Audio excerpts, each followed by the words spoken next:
Hola, ¿qué tal? ¿Cómo están, amigos y amigas que nos siguen a través de este podcast Educación Médica MX? Bienvenidos a este episodio donde les voy a presentar a mi buen amigo el doctor Gerardo Pozas Garza, quien es maestro de cardiología, y vamos a hablar durante el día de hoy de la importancia de que los estudiantes de medicina dominen el arte y la ciencia de la electrocardiografía. Bienvenido, Gerardo, ¿cómo estás? Gracias, Ismael. Muy buenos días. Gracias por la invitación. Oye, vamos a empezar a platicar porque en este foro muchos profesores y profesoras de medicina y de otras carreras de la salud nos siguen, y me gustaría que tú nos dijeras por qué es importante que los estudiantes de medicina aprendan electrocardiografía. La electrocardiografía es una disciplina básica. De hecho, debería considerarse como una materia dentro del currículum en las escuelas de medicina y debería enseñarse como tal. El egresado de una carrera de medicina debe conocer el electrocardiograma, debe conocer la técnica de adquisición de un electrocardiograma y, desde luego, la interpretación básica del mismo. Porque normalmente las escuelas de medicina tienen insertadas en sus planes de estudio materias de fisiología, donde pues por ahí se aborda el sistema cardiovascular, pero luego tienen materias de cardiología, donde pues me imagino que se ven los mecanismos de las enfermedades cardiovasculares, pero ¿tú consideras que sería importante que fuera la materia de electrocardiografía? Definitivamente. Como tú dices, la electrocardiografía se enseña como un añadido en los cursos de fisiología, de fisiopatología, de cardiología, pero se le destina muy poco tiempo, la verdad. De manera que si se diseña un programa curricular en el cual el estudiante esté expuesto a un curso de electrocardiografía que bien pudiera ser de 2 semanas en el transcurso de su formación, un curso que fuese teórico-práctico, sería bastante útil en la formación de los estudiantes. En este caso, tú me estás mencionando que un curso, digamos, de 2 semanas, pero intensivo. Sí. Intensivo, donde el estudiante dedique varias horas, como lo mencionaste, al conocimiento de la teoría de la electrocardiografía, perdón, me estoy resbalando al cerebro, pero luego práctico. Por ejemplo, ¿qué habilidades o qué destrezas tiene que tener el estudiante de medicina antes de graduar, hablando de este tema? Yo creo que un estudiante de medicina debería ser capaz de adquirir un electrocardiograma. Me refiero a la parte técnica. O sea, tomarlo, ponerle los cables al paciente y hacerlo de forma correcta. Sí, todo el proceso que normalmente le correspondería a un técnico o una enfermera. El médico, el recién egresado, debería ser capaz de hacerlo personalmente, o bien de poder asesorar, hacer recomendaciones a un técnico o una enfermera durante este proceso. Y una vez que el médico lo haya logrado y sea también capaz de implementar modificaciones en la técnica de adquisición, luego proceder a una interpretación del mismo. Entonces, ¿quieres decir que no a todos los pacientes se les toma el electrocardiograma de la misma manera? Hay modificaciones, hay ajustes que puede hacer el estudiante. Sí, una cosa es el electrocardiograma convencional de 12 derivaciones que todos conocemos, al que desafortunadamente muchas personas se limitan sin hacer más exploración o más análisis electrocardiográfico. Y es ahí el papel entonces del médico, en el que al momento de adquirir el estudio implemente modificaciones en la técnica. Por ejemplo, adquirir un trazo de ritmo largo, o si el ritmo fue adquirido en la derivación de 2 convencionalmente, pero en ese caso en particular no ayuda y quizá la derivación V1 sea la más útil, pues hacer ese cambio en el momento. Pero para eso que me estás diciendo requiere que la persona que está tomando el electrocardiograma en tiempo real, al ver el trazo, identifica algún patrón que le hace tomar la decisión de hacer las otras modalidades. Exacto. Es bien importante entonces, y siempre les comento a los técnicos o a las enfermeras, es adquirir el electrocardiograma. Ver el electrocardiograma en la pantalla. En los equipos digitales actuales uno puede ver el estudio antes de imprimirlo. Luego imprimirlo. Ver el trazo impreso. Analizarlo. Todavía sin haber desconectado el paciente ni nada. ¿Por qué?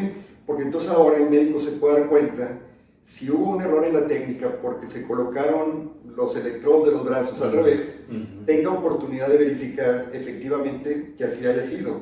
Porque si el técnico o enfermera desconecta al paciente corta el electrocardiograma y lo archiva para ir a tomar el siguiente, no va a tener ese momento valioso de retroalimentación. Y digamos que puede ser considerado esto que estás proponiendo como que la persona que toma el electrocardiograma tenga los elementos de control de calidad del estudio, ¿no? Definitivamente. Es fundamental que la persona tenga una capacitación continua, una educación médica continua, que pueda demostrar sus habilidades, sus competencias, en este caso en la técnica. Sí. Y otro aspecto bien importante es, como comentabas, la variabilidad que hay entre los diferentes operadores. No es lo mismo la enfermera A practicando un electrocardiograma a pacientes consecutivos que la enfermera B, o en días consecutivos. Entonces hay mucha variabilidad inter e intraoperador que pueden afectar la calidad del trazo electrocardiográfico. Y bueno, con esto que estás diciendo, el control de calidad del estudio todavía no quiere decir que lo estás interpretando. Solamente estás viendo algunas pautas o piezas del estudio que te dicen está bien tomado o no está bien tomado. Exactamente, que es a lo que me refiero yo en otro tipo de publicaciones o de cursos o enfoque al momento de enseñar la materia, como los métodos y las técnicas relacionados con la electrocardiografía. Entonces, ya que el estudiante o el médico que está tomando el electrocardiograma determinó que se hizo adecuadamente, ahora sí se procede a interpretarlo. Y para esto tú tienes algunas recomendaciones, me refiero a que tú quieres que los estudiantes tengan buenas competencias, como lo acabas de decir, para leer el electrocardiograma. ¿Y aquí cuáles serían, por ejemplo?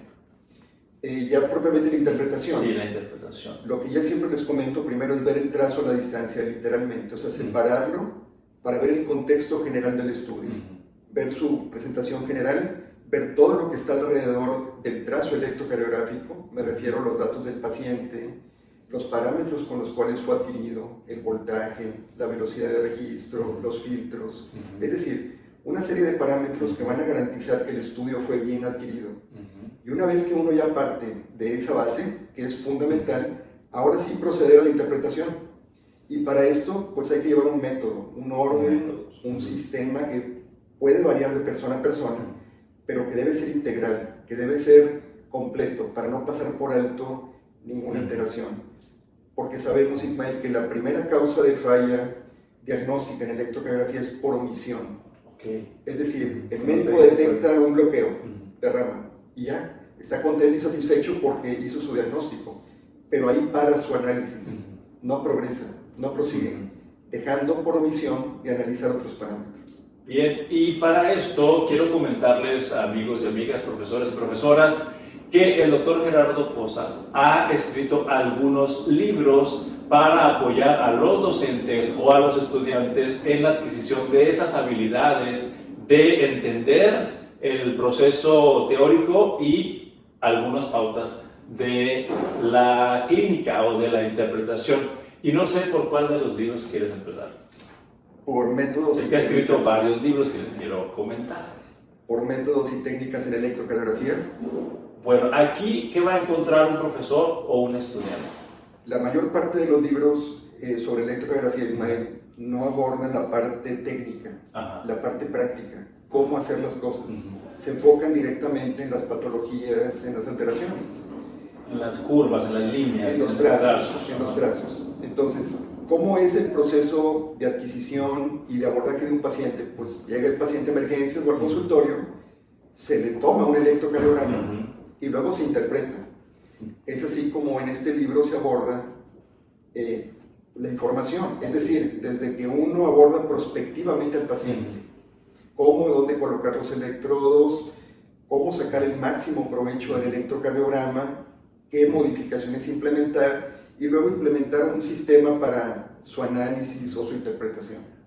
Estoy concluyendo que este libro de métodos y técnicas de electrocardiografía no solamente sirve para estudiantes de medicina, sino para todos aquellos profesionales de la salud que están relacionados a la cardiología. En este caso, enfermería también se podría haber beneficiado. Definitivamente. Todo personal de salud que esté relacionado con el electrocardiograma. Y dado que el electrocardiograma es el estudio cardiovascular y no cardiovascular, Ujú. más ampliamente utilizado. Por lo tanto, todos tenemos que tener conocimiento del mismo. Y en este primer libro que nos estás presentando, ¿puede el estudiante ver también el método, los pasos que debes de seguir sistemáticamente para interpretar adecuadamente el electrocardiograma? Sí, la primera parte del libro se enfoca a la parte técnica Ujú, y la segunda parte a los métodos. ujú, Por esto, entendiendo que la parte técnica habitualmente corresponde justamente a la enfermería o al técnico, Ujú. pero no necesariamente. ujú. Y la parte de métodos implica todo ese proceso cognitivo, intelectual, que hay que aplicar sobre el electrocardiograma para poder realizar la interpretación. Sí, porque yo veo que en algunos hospitales, sabes que están los estudiantes de medicina o están los médicos internos y los residentes, pero veo que algunas veces se delega al interno o al residente de primer año de medicina interna o de alguna especialidad afín que sea el responsable de tomar los electrocardiogramas. Entonces, esto también va para ellos, Definitivamente. tanto pregrado como para posgrado. Para ambos, inclusive es un libro para cualquier nivel Ujú. de la formación médica, tanto para pregrado como para la educación médica continua. Y algo más que podamos descubrir en este libro antes de pasar al segundo libro, el más reciente. Sí, el libro que está pues profusamente ilustrado Ujú, y tiene códigos QR ujú. que al escanearlos conducen a videos que explican con mayor detalle las técnicas para afianzar las habilidades, las competencias electrocardiográficas. Entonces esto creo que es un agregado muy interesante e ilustrativo para un libro de electrocardiografía. Bien, entonces esto podría ser utilizado como un libro de texto.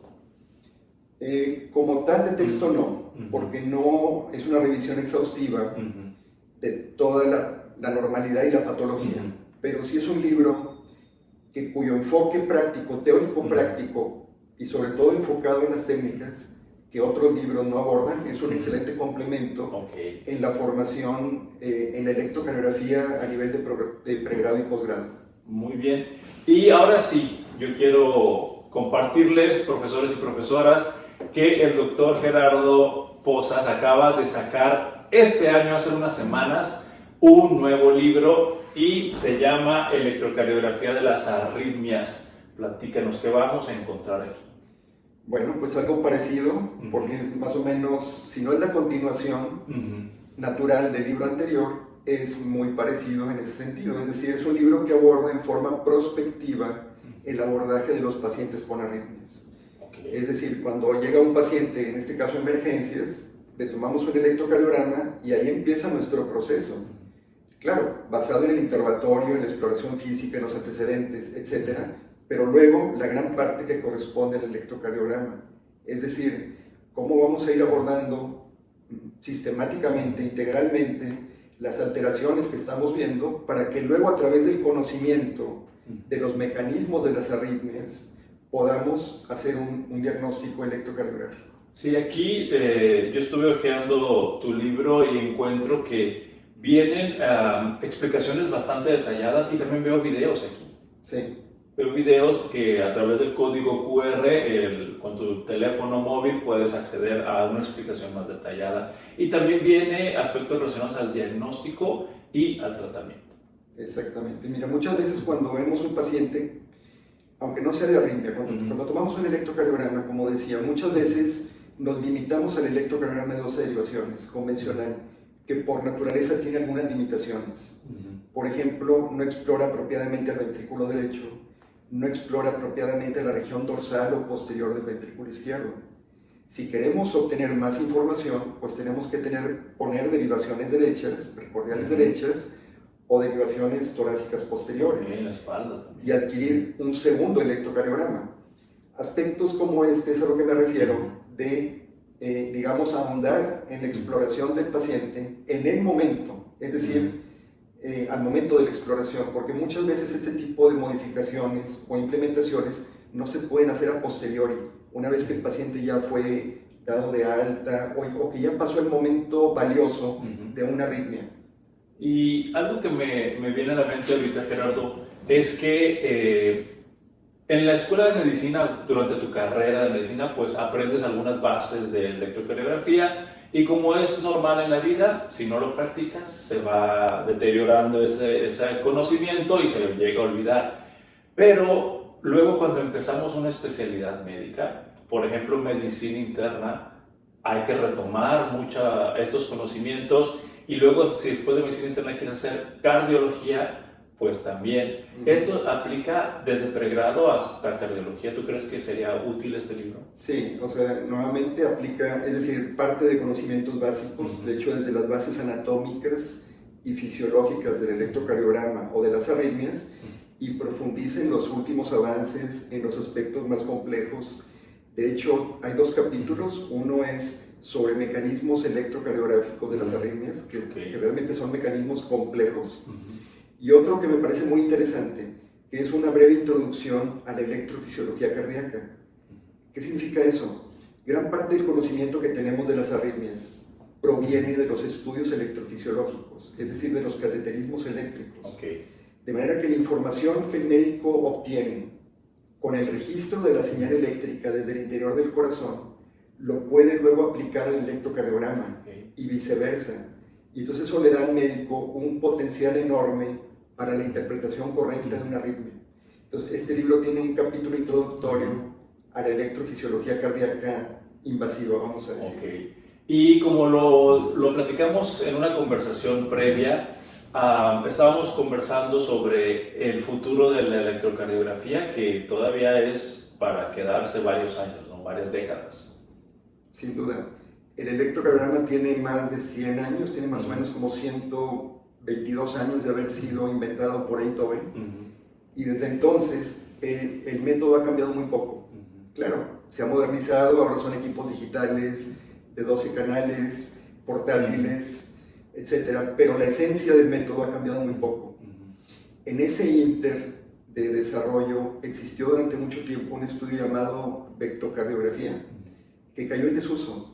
Sin embargo, la información proveniente de la vectocardiografía es fundamental para entender la electrocardiografía y las arritmias.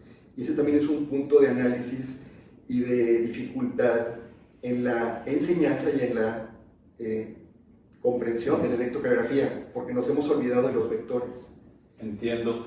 Y pues a través de estos libros se integra esa información, ¿no? Tanto en aquel como en este. Sí. Y me gustaría, Gerardo, para ir concluyendo esta conversación, si algún profesor o profesora quisiera saber más de esto, contactarte o inclusive adquirir alguno de estos libros, ¿cómo lo puedo hacer? Mira, yo me encargo mucho de hacer difusión a este tipo de obras en lo personal, es decir, cómo distribuyendo ejemplares, por ejemplo, en bibliotecas, en universidades, en centros hospitalarios que cuenten con un departamento de enseñanza o una biblioteca, para que estén disponibles los ejemplares, porque la principal intención es que esto llegue realmente a las personas que se puedan beneficiar de su lectura. De manera que yo me hago mucho responsable de esto, como también a través de cursos, de capacitaciones, en la misma enseñanza y docencia de la electrocardiografía. ¿Y cómo podemos llegar a ti para que esta información se coloque en esas escuelas, bibliotecas y hospitales? Bueno, yo trabajo aquí en el Instituto de Cardiología del Zambrano, del Hospital Zambrano, y estos libros se pueden encontrar a través de las pues, ¿cómo se llaman? Plataformas de Amazon, de Mercado Libre, a través de la misma editorial en su página web, y en las librerías más reconocidas a nivel nacional, por ejemplo, Ensayos, La Leo, etc. Oye, también tú tienes una red social dedicada a la electrocardiografía, ¿no? Sí, tengo un par de redes sociales, una en Instagram y otra en Facebook. ¿Cómo se llama? En Instagram se llama Centro de Electrocardiología y en Facebook se llama Centro de Estudio de la Electrocardiología. Bueno, para que lo sigan, ya sabes, otra vez repítelas por favor. Centro de Electrocardiología en Instagram y Centro de Estudio de la Electrocardiología en Facebook. Pues muchísimas gracias, Gerardo, y amigos y amigas, profesores, profesoras, siempre es un honor platicar con todos los docentes que han estado en este podcast, porque nuestro interés es que más profesores se inspiren, se contagien y hagamos o renovemos nuestra práctica docente. Y bueno, el día de hoy platicamos sobre la importancia de la electrocardiografía en estudiantes y residentes de medicina. Muchas gracias, Gerardo, y nos vemos en el próximo episodio. Muchas gracias.